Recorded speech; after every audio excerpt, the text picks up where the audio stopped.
বাড়িটার নাম রুহি ম্যানসন। মানেটা আমি ঠিক বুঝতে পারলাম না। অনেকগুলো প্রশ্ন মনের ভিতর ঘুরপাক খাচ্ছিল। ইরাদের দিকে প্রশ্নবোধক চাহনি নিয়ে তাকালাম। বাসর রাতে বউকে গিফট দিতে হয়, আমি তোমায় কোনো গিফট দিইনি, তুমিও কিছু চাওনি। সেদিন তোমাকে গিফট এই জন্যই দিইনি, কারণ বাড়িটা আমি প্যাকেটে করে তো তোমার হাতে দিতে পারবো না, তাই। এভাবে তাকিয়ে আছেন কেন ম্যাডাম? এটা আপনার বাড়ি। এই যে নিন কাগজপত্র এবং আপনার গেটের চাবি।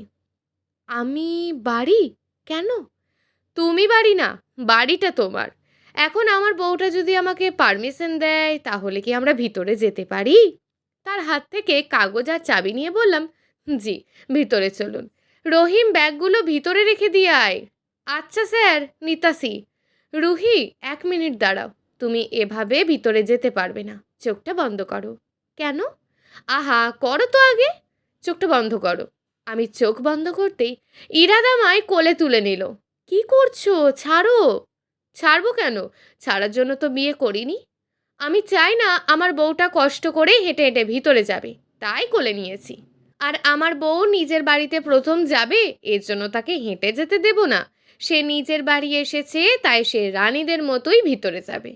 আমি হেঁটে যেতে পারবো, ছাড়ো। হ্যাঁ পারবে, তবুও আমি তো দেব না। ম্যাম, আপনাকে ভালো রাখার দায়িত্ব আমার।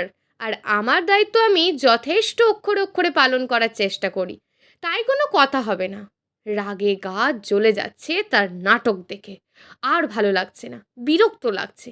বাড়ির ভিতরে এক এক করে ও আমায় নিয়ে প্রবেশ করছে, আর আমি যেন আমার ডায়েরির পাতায় লেখা প্রতিটা স্বপ্নকে সত্যি হতে দেখছি।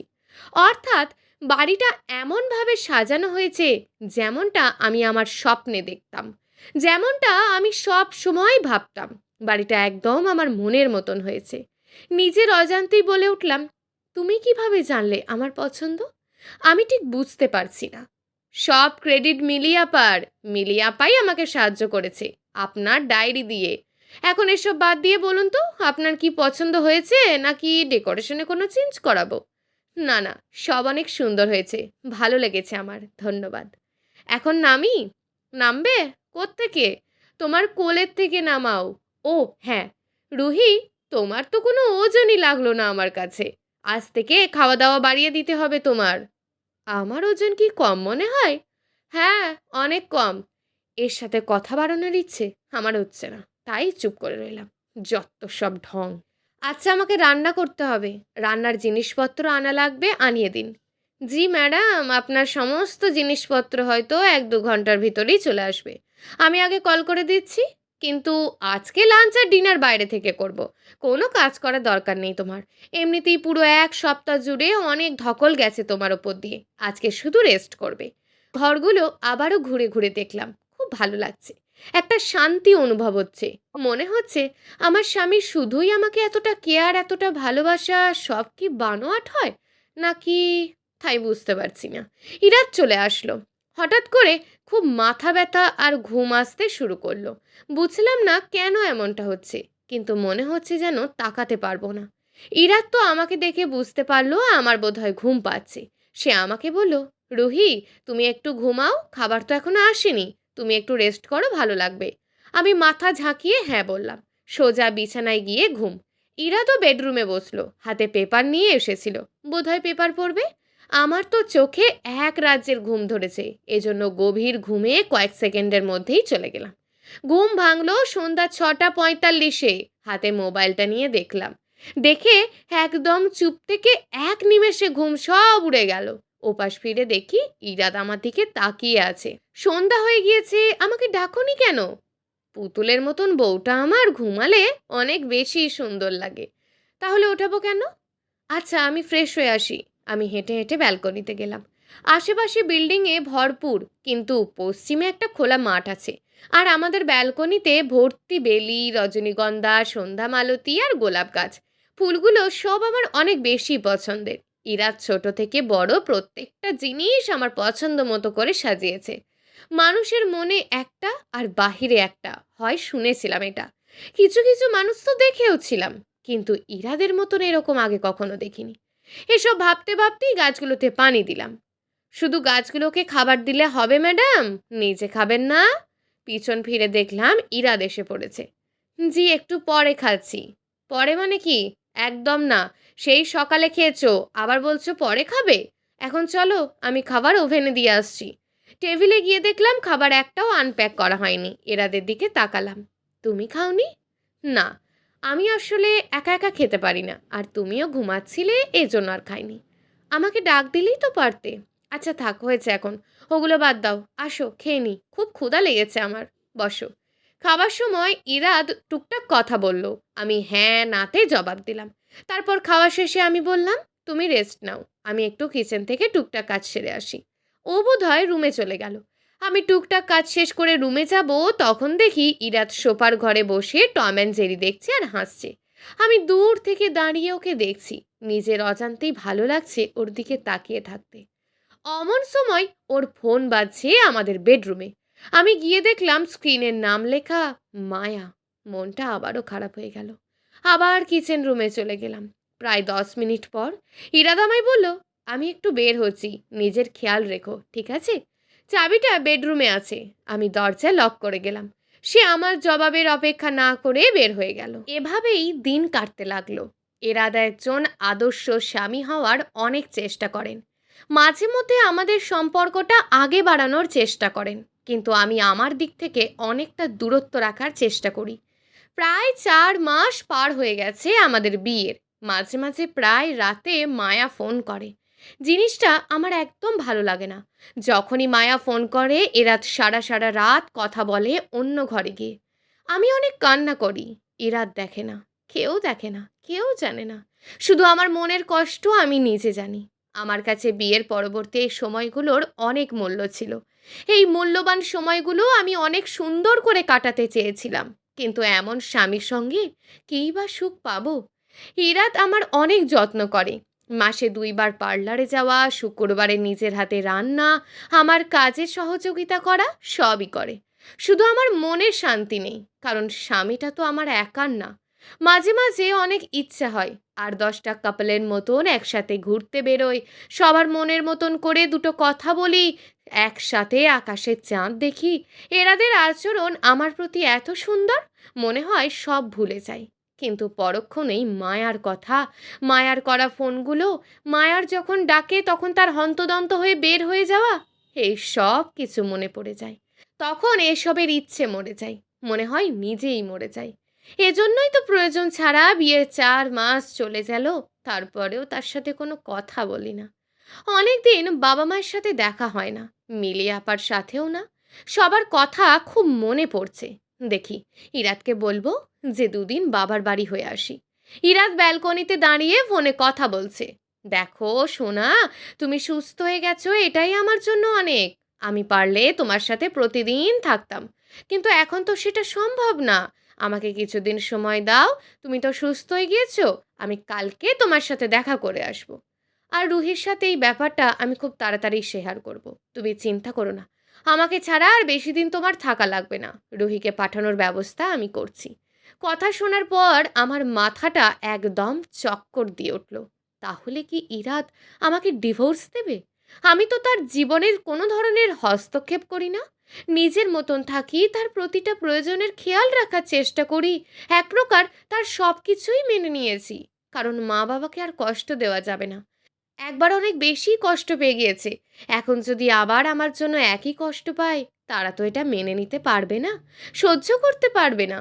ছোট মেয়েরও ডিভোর্স কিভাবে তারা সহ্য করবে? আমি এখন কি করব? একটু পরেই ইরাত ঘরে আসলো। রুহি, অনেক দিন হলো তুমি তোমার বাবার বাড়ি যাওনি। একটা কাজ করো, কালকে বাবার বাড়ি চলে যাও, কিছুদিন বেরিয়ে আসো। কেন? কোথাও যাবে তুমি? হ্যাঁ, একটু কাজ আছে। তুমি 4-5 দিনের জন্য দাও, আমি ফিরে এসে তোমাকে বাড়ি নিয়ে আসবো। আচ্ছা। রাতে খাওয়া দাওয়া শেষ করার পর রুমে আসলাম। দেখি ইরাত সব প্যাকিং অলরেডি করে ফেলেছে। আমি কিছু বললাম না। নিজের প্যাকিংগুলো আস্তে আস্তে করতে শুরু করলাম। ইরাত পারতো এখনই আমাকে সব বলে দিতে কথাগুলো। কিন্তু সে আসলে কি চাইছে? 12টার দিকে ইরাদের ফোনে যথারীতি কল আসলো। সে ফোনটা নিয়ে ব্যালকনিতে চলে গেল। আমিও তার পিছন পিছন গেলাম। দেখি সে কি বলছে।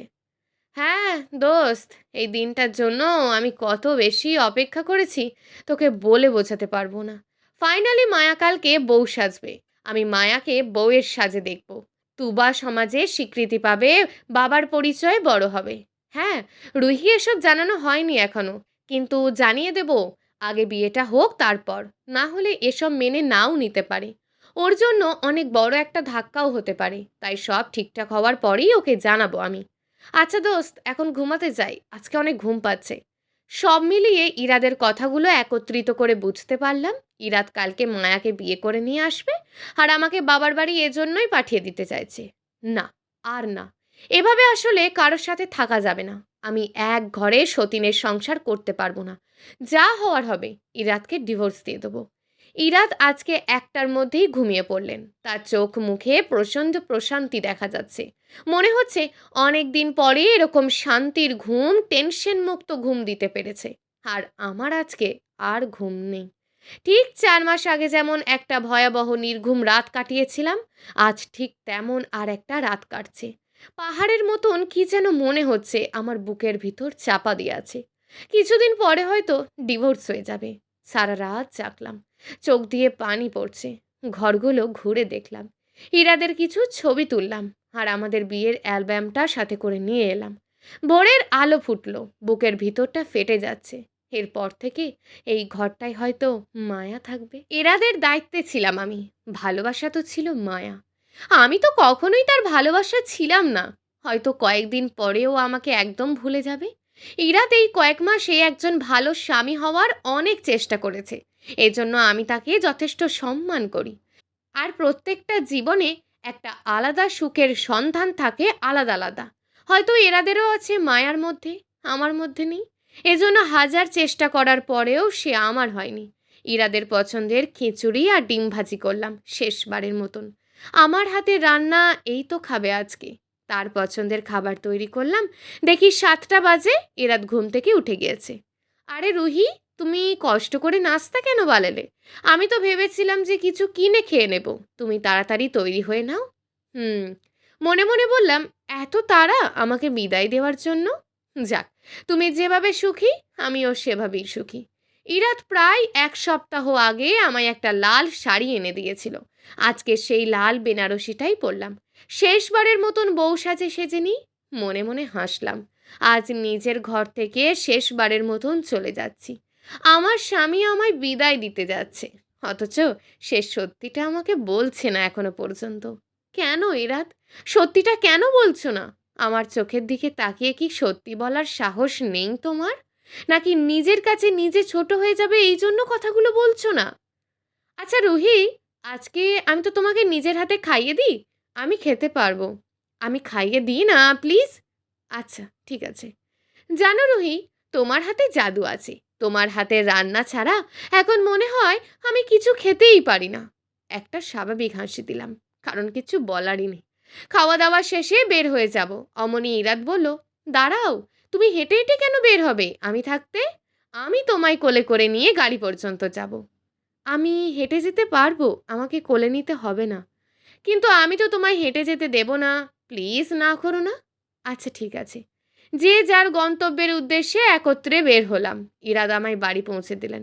গেটের সামনে মিলিয়াপা আব্বা দাঁড়িয়ে আছে আমাদের ভিতরে নিয়ে যাওয়ার জন্য।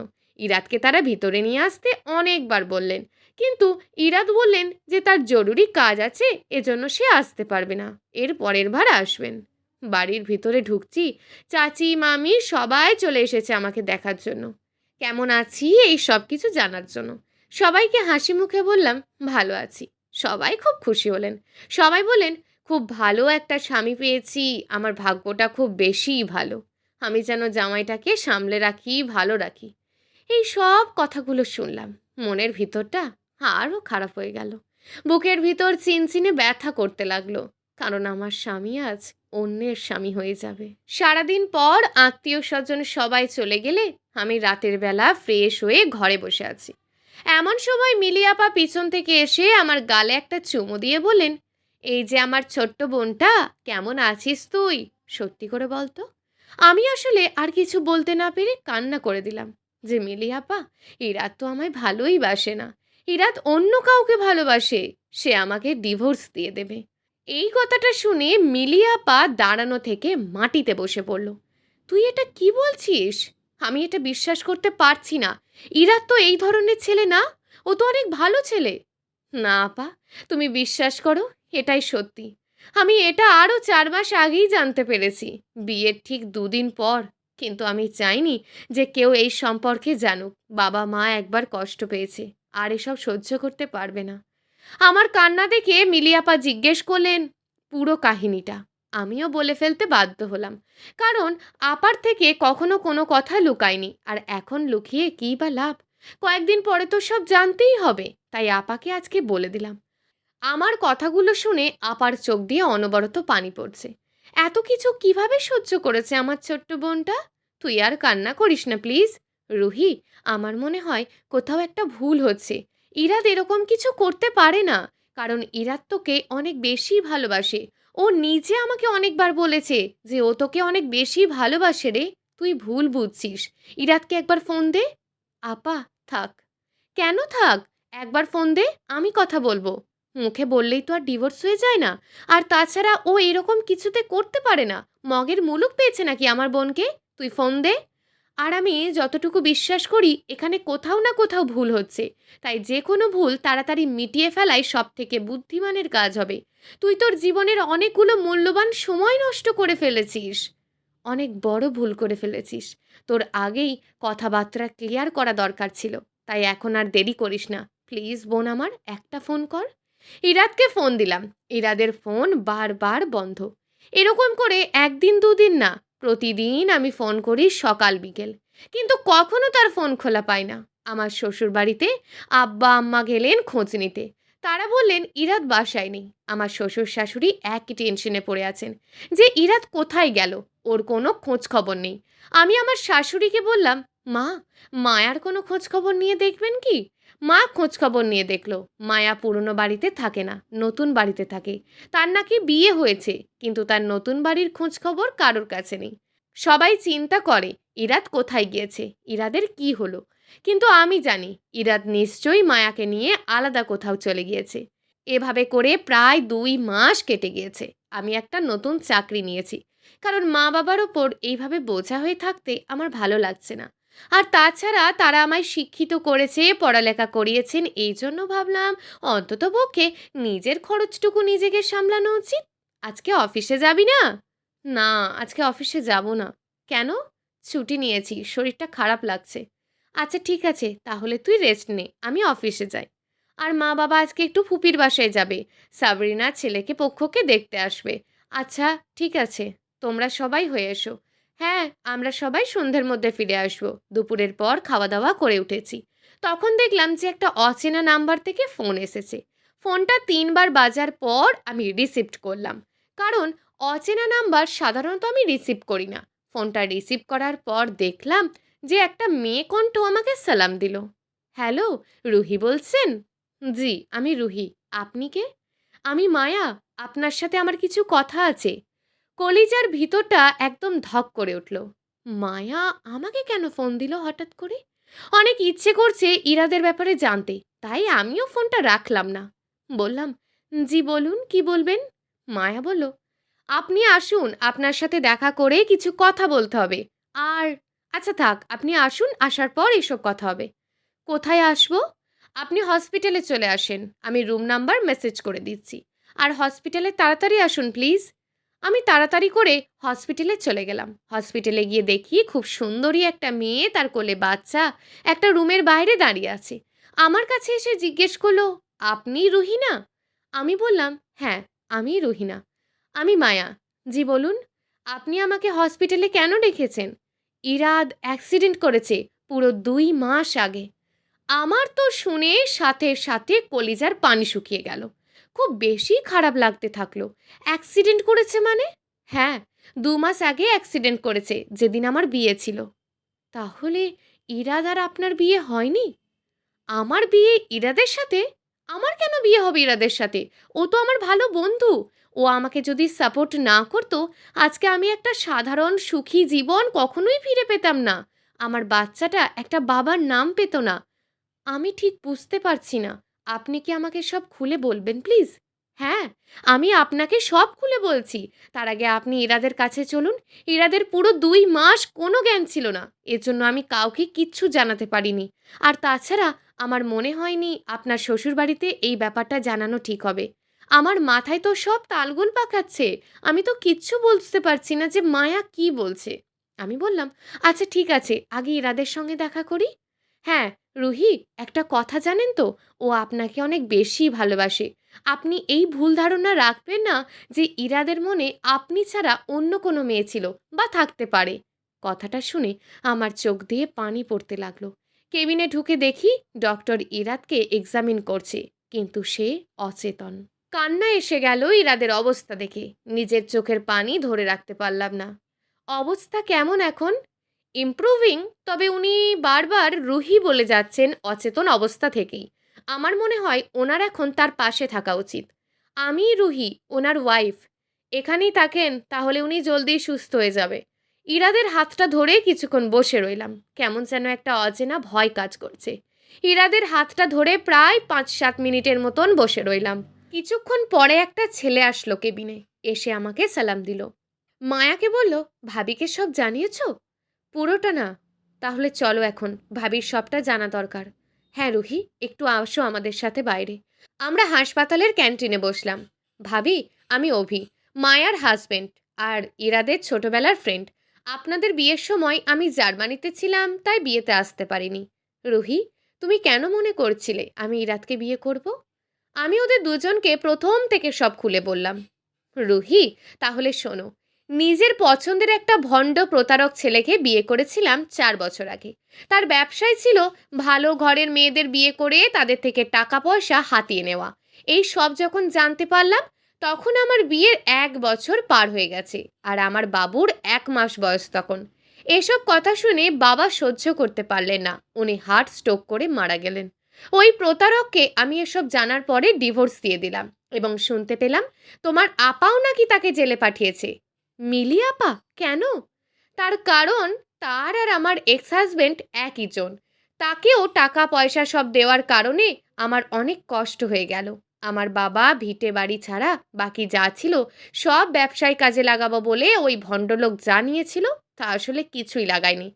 আমাদের টাকা পয়সা নিয়ে পুরো নিঃস্ব করে দেয় আমায়। এখন ছোট্ট একটা বাচ্চা আর আমি, আমার বাবা মা একজনও নেই। এই অবস্থায় চলতে খুব বেশি কষ্ট হয়ে গেল। তারপরেও কোনো রকমে চলে যাচ্ছিলাম। কিন্তু বলে না, যার কপালে সুখ নেই তার কপালে কখনো সুখ আসেই না। আমার বাচ্চাটার ক্যান্সার ধরা পড়ল। না পেরে ইরাদকে সবটা বললাম। ইরাদ আমার ভাইয়ের মতন সাপোর্ট করলো, আমার বাচ্চাটাকে ট্রিটমেন্ট করালো। আর ইরাদ রাত্রে কথা বলতো আমার বাচ্চাটার সাথে। বাচ্চাটা ওকে মামা বলতো। আর বলবে নাই কেন? আমি জানি না আমার আপন ভাই থাকলে আমার জন্য কতটুকু করতো, কিন্তু ইরাদ যা করেছে তা আসলেই বলার মতো নয়। আর ভাবি, আমি আগে থেকেই মায়াকে পছন্দ করতাম। দুর্ঘটনা ঘটার পর আমি মায়াকে বিয়ে করার কথা ভাবলাম। তখনই ইরাদ আমাকে বলল, আর মায়াকে সে বলল বিয়েটা করে নেওয়ার জন্য। এটাই আমাদের জন্য ভালো হবে। তারপর মায়া ডিসিশন নিল সে আমাকে বিয়ে করবে এবং বিয়েটা হয়ে গেল। আর তোমার শাশুড়ি আমাকে ভুল বুঝে সব সময়, উনি চেয়েছিলেন ওনার মামাতো ভাইয়ের মেয়ের সাথে ইরাতের বিয়ে করাবেন, কিন্তু ইরাত তোমাকে দেখে পছন্দ করেছিল, তাই উনি সব উল্টোপাল্টা কথা বানিয়ে বলেছিলেন। উনি ভালো মতোই জানতেন ইরাদ আর আমি ছোটবেলার বন্ধু, তারপরেও এসব উল্টোপাল্টা কথা বানিয়ে বলেছিলেন। আর ভাবি, উনি কিন্তু ইরাদের আপন মা না, সৎ মা। ইরাদের আম্মু মারা গিয়েছিলেন, তারপর ইরাদের আম্মুর বেস্ট ফ্রেন্ড অর্থাৎ বর্তমানে আন্টির আঙ্কেলকে বিয়ে করে। ইরাদের কাছে জিনিসটা খুব খারাপ লাগতো, সে মেনে নিতে পারেনি ব্যাপারটা। আর আন্টিও কখনো এজন্য ইরাদকে খুব একটা স্বাভাবিকভাবে মেনে নেয়নি। সবাইকে দেখাতেন উনি ইরাদকে খুব ভালোবাসেন, কিন্তু আসলে সবটাই বানোয়াট ছিল। আর এজন্যই ইরাদের অসুস্থতার কথা আমি আপনাকে আগে জানালাম, অন্য কাউকে জানাইনি। ইরাদ আমাদের বিয়ে দিল সেদিন রাতেই। ও ব্যাক করতে চেয়েছিল আপনার কাছে, কিন্তু আমি আর মায়া ওকে যেতে দিইনি। বললাম একটা রাতই তো, থেকে যা। পরদিন সকালবেলা রেডি হয়ে যেই গাড়ি নিয়ে বের হলো, ঠিক তখনই একটা বড় বাস এসে ওর গাড়িকে ধাক্কা দিল এবং আজকে এই অবস্থা হয়ে গেল। সবকিছু শোনার পর আমি বাকরুদ্ধ হয়ে গেলাম। আমি এমন একজন মানুষকে ভুল বুঝেছি? কষ্টে আমার মরে যেতে ইচ্ছে করছে। যেখানে আমার স্বামী আমার জন্য এত কিছু করলো, এত ভালো একজন মানুষ, আর আমি কি করলাম? তাকে এভাবে সন্দেহ করলাম, ভুল বুঝলাম। আমার তো উচিত ছিল একটা বার অন্ততপক্ষে ভেবে দেখা। এসব ভাবতে ভাবতেই খুব বেশি খারাপ লাগছে। কিন্তু আমাকে এরাত একবারও জানায়নি। আমিই বলেছিলাম না জানাতে, কারণ মিলি আর আমার ব্যাপারটা নিয়ে যদি কোনো ঝামেলা হতো, তাই ইরাতকে বলেছিলাম আগে যেন সব ঠিক হয়, তারপর তোমাকে সব জানাতে। তুমি যেদিন রাতে আমার কথা জিজ্ঞেস করেছিলে, ইরাত সেদিনই তোমাকে সব বলতে চেয়েছিল। আমি ইরাতকে বলেছিলাম যে এখন কোনো দরকার নেই, ঝামেলাগুলো শেষ হলে তোর বউকে আমি সব বুঝিয়ে বলবো। মিলি আপা এতক্ষণে চলে এসেছে। এখানে পৌঁছানোর আগে মিলি আপাকে মেসেজে সব বলেছিলাম যে মায়া আমাকে এখানে আসতে বলেছে। মিলি আপা পিছন থেকে সামনে এসে বলল, মায়া, তোর কোনো দোষ নেই, সব ভুলে যা। আমিও ভুলে গেছি। আর রুহি, দেখ, বলেছিলাম না তোর কোথাও ভুল হচ্ছে। আমি কাঁদতে কাঁদতে আপাকে জড়িয়ে ধরলাম। আচ্ছা, আমরা এখন ইরাদের কাছে যাই। বেশ অনেকক্ষণ হলো, ভাবি এসেছে, তার এখন ইরাদের কাছেই বসা দরকার। কেবিনে গিয়ে দেখি ইরাদ জেগে গেছে। আমাকে দেখে উঠে বসার চেষ্টা করছে। তুমি উঠো না, রিল্যাক্স করো, কিছু কথা বলবো। আমি সব শুনেছি, সব জানি। আমাকে মাফ করে দাও। তুমি কেন মাপ চাইছো? তুমি আমাকে মাফ করে দাও। আজকে যদি না থাকতাম তাহলে তোমার কাছে হয়তো মাপটাও চাইতে পারতাম না। হয়তো তোমার কাছে মাপ চাওয়ার জন্যই আমি এখনো পর্যন্ত বেঁচে আছি। জানো রুহি, মৃত্যুকে অনেক কাছ থেকে দেখে এসেছি। মৃত্যুকে কাছ থেকে দেখার পরে শুধুমাত্র তোমার কথাই মনে পড়তো। শুধু মৃত্যুর সাথে লড়াই করতে পেরেছি তোমার জন্য। তুমিই আমাকে সাহস দিয়েছো। আমি ভাবছিলাম শুধু একটা জিনিস, আমার বউটাকে তো আমি ঠিক মতন ভালোবাসতে পারলাম না। আমার বউটাকে আমি কোনো সুখ দিতে পারলাম না। আমার নিজের ঝামেলার কারণে আমার বউটা হয়তো কষ্ট পাচ্ছে। অনেক ভালোবাসি তোমাকে। ইরাদের চোখ দিয়ে পানি পড়ছে কথাগুলো বলতে গিয়ে। আমিও তোমাকে অনেক বেশি ভালোবাসি। পুরো 18 দিন লাগলো ইরাদের সুস্থ হতে। এই 18 দিনের মধ্যে একটা তো দিন এমন যায়নি যে রুহি ঘুমিয়ে কাটিয়েছে। ইরাদের প্রায় সুস্থ হয়ে যাওয়ার পরও রুহি নির্ঘুম রাত কাটাতো, অনেক টেনশন করতো। তুই এখন সুস্থ হয়ে গিয়েছিস, এবার বাড়ি যা। রুহি 3 দিনের জন্য আমাদের সাথে যাচ্ছে। কোথায় যাব? এই যে ম্যাডাম, চেহারার কি অবস্থা বানিয়েছেন, আপনাকে ঠিক করতে হবে না। না, ও কিছু না, ও এমনি ঠিক হয়ে যাবে। বললেই হলো, ইরাদ আমার জন্য এত কিছু করেছে, এর জন্য এবার আমাদের পালা তোমাদের জন্য কিছু করার। মায়া, থাক, লাগবে না। আরে লাগবে, চুপচাপ আমার সাথে চলো। 3 দিন পর তোমাকে তোমার জামাইয়ের কাছে ফিরিয়ে দেব, কোনো টেনশন নেই। মায়ার কথা এত বেশি লজ্জা পেলাম, আমি তো আশেপাশে একদম তাকাতেই পারছিলাম না। আচ্ছা ঠিক আছে, আমার বউকে নিয়ে যা। 3 দিনের জন্য দিলাম, 3 দিন পরে আমাকে একদম লাল টুকটুকে বউয়ের মতন সাজানো হলো। আমাদের বাড়িটা ফুল দিয়ে সাজানো হয়েছে। একভাবে বলা যায় আজকে আমাদের বাসর রাত। খুব লজ্জা অনুভব করছি, মনে হচ্ছে অনেকদিন প্রেম করার পর আজ আমাদের বিয়ে হলো। সারাদিন নাকি অভি, মায়া আর মিলি আপা মিলে আমাদের ঘরটাকে সাজিয়েছে। আমাকে ঘরে এনে বসানো হয়েছে। যদিও এখনো পর্যন্ত ইরাদের দেখা পাইনি, তবে এখন সবাই আমাকে ঘরে দিয়ে দরজাটা বন্ধ করে দিয়ে চলে গেছে। 10 মিনিট পর ইরাদ আসলো। আমি কি চাঁদপানা মুখটা দেখতে পারি? ঘোমটার আড়ালে দেখা যাচ্ছে ইরাদকে, এত সুন্দর লাগছে যা বলার মতো না। আমি আসলেই অনেক ভাগ্যবান, এত সুন্দর মন আর সুন্দর চরিত্রের স্বামী পেয়েছি। আমার বউটা আমাকে কিছু বলবে না? যার দেখতে ইচ্ছে করে সে যেন নিজেই দেখে নেয়। ইরাদ আস্তে করে আমার ঘোমটা তুলল। আমার বউটা অনেক বেশি সুন্দর। এই আংটিটা আপনার জন্য। আজীবন এটা পরে থেকো রুহি। মনে হবে আমি সব সময় তোমার পাশে আছি। আমাকে কোনোদিন ছেড়ে যেও না রুহি। আমি তোমাকে অনেক অনেক বেশি ভালোবাসি। তুমি না থাকলে আমি হয়তো বেঁচে থাকবো না। অনেক বেশি ভালোবাসি তোমাকে। বাজে কথা বলবে না, আমি এসব শুনতে চাই না। আর চলে যাওয়ার হলে তো আগেই যেতাম। আমি নিজেও তোমাকে ছাড়া থাকতে পারি না। আমিও তোমাকে অনেক ভালোবাসি। আর আংটিটা তুমিই পরিয়ে দাও। আমি বিছানায় বসা আর ইরাদ হাঁটু গেড়ে মাটিতে বসে আছে, আমাকে আংটিটা পরিয়ে দিল। আমাদের ব্যালকনিটা খোলা, ঘরে ঠান্ডা বাতাস বইছে। শীত পড়ে গেছে, ঘরে মৃদু আলো। সব মিলিয়ে যেন এক স্বপ্ন সত্যি হলো আমার। ইরাদ আমাকে জড়িয়ে ধরলো, হঠাৎ আমাকে ছেড়ে দিয়ে বলল, সরি রুহি, তুমি টাইম নিতে পারো, যখন তুমি ইজি হবে তখনই না হয় আমরা। পুরো কথাটা আর শেষ করতে দিলাম না। তার আগেই হারিয়ে গেলাম একটা নতুন পৃথিবীতে। সমাপ্ত। গল্প নারী আসক্ত। লেখক মাহমুদ।